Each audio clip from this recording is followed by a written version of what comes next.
भैया is back, भैया is back, भैया इज बैक टू जेल। क्या है ये सफर, क्या है ये कहानी, देखते हैं आज। तो हुआ यूं था, एक लड़की ने, जिसे हम पीड़िता कहेंगे, पीड़िता ने एक आरोपी जो कि एबीवीपी के लीडर थे, एबीवीपी छात्र सेना के लीडर थे, उन पर कुछ आरोप लगाए थे।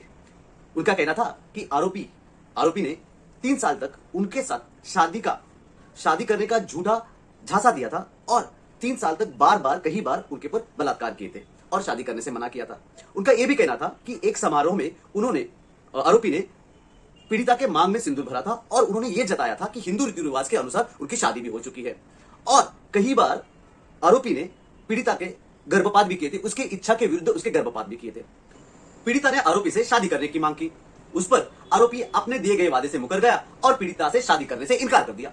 इस पर पीड़िता ने आरोपी के खिलाफ सेक्शन 376(2)(n और सेक्शन 420 ऑफ आईपीसी के तहत केस दायर किया और आरोपी को अरेस्ट किया गया और आरोपी को ऑलमोस्ट 45 to 60 डेज के बाद मध्य प्रदेश हाई कोर्ट से जमानत मिल गई। उसके बाद पीड़िता ने सुप्रीम कोर्ट में एक अपील लगाई और कहा कि आरोपी को जो जमानत मिली है वो जमानत रद्द की जाए, वो जमानत कैंसिल की जाए।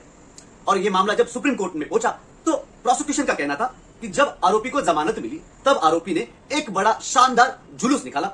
आरोपी ने जहां पीड़िता रहती है या पीड़िता के रिलेटिव जहां रहते हैं वहां पर बड़े बड़े होर्डिंग्स लगाए और बोर्डिंग्स पे भैया is back, welcome to back roll जानेमन, ऐसे पोस्टर लगाए और जिससे पीड़िता के घर वालों के मन में एक डर पैदा हो गया और इसलिए ये जमानत रद्द की जाए, ऐसी उनकी मांग थी। इस पर आरोपी का कहना था कि ये जो पोस्टर्स है ये पोस्टर्स समकालीन नहीं है, ये पोस्टर्स उनके रिहाई के पहले लगाए गए थे और आरोपी ने पीड़िता के घर वालों को किसी भी तरह से परेशान नहीं किया गया है, इसलिए आरोपी को जो जमानत मिली है उसे रद्द ना की जाए। पर ऑनरेबल सुप्रीम कोर्ट का कहना था कि जिस तरह से आरोपी छूटने के बाद ये पोस्टरबाजी हुई है और जो सोशल मीडिया पे ये पोस्टर्स वायरल हुए हैं उस पर से ये पता चलता है कि आरोपी के पिताजी ये काफी इन्फ्लुएंशियल है और वो इस केस से रिलेटेड जो सबूत है, गवाह है, उनको प्रेशराइज कर सकते हैं, उनको हैम्पर कर सकते हैं, उनको टैम्पर कर सकते हैं।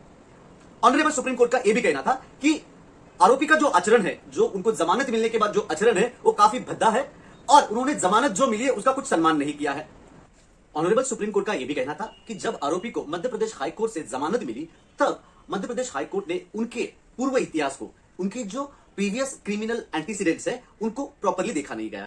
ऑनरेबल सुप्रीम कोर्ट का यह भी कहना था अगर आरोपी को जमानत मिल जाती है तो पीड़िता के परिजनों को एक निष्पक्ष और स्वतंत्र सुनवाई नहीं मिलेगी, क्योंकि आरोपी के पिताजी या आरोपी का परिवार ये काफी इन्फ्लुएंशियल है और वो पीड़िता के गवाहों के साथ या इस केस के रिलेटेड जो गवाह है, जो सबूत है, उनको प्रभावित कर सकता है। इसलिए ऑनरेबल सुप्रीम कोर्ट ने आरोपी की जमानत रद्द कर दी और 1 वीक के अंदर उनको वापस से सरेंडर करने को कहा।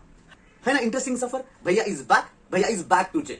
सो दोस्तों, अगर आपको ऑनरेबल कोर्ट से या किसी भी ऑनरेबल कोर्ट से आपको कोई राहत मिलती है, कोई रिलीफ मिलती है तो आपको उसका सम्मान करना चाहिए। अगर आपको कोर्ट से जमानत मिली है तो आपको जो दिए गए कंडीशंस है वो आपको अवॉइड करने पड़ेंगे, आपको फॉलो करने पड़ेंगे। अगर वो कंडीशन आपने अगर फॉलो नहीं किए तो कोर्ट वो जो आपको जो राहत दी है वो उसे वापस ले सकती है ना इंटरेस्टिंग केस दोस्तों।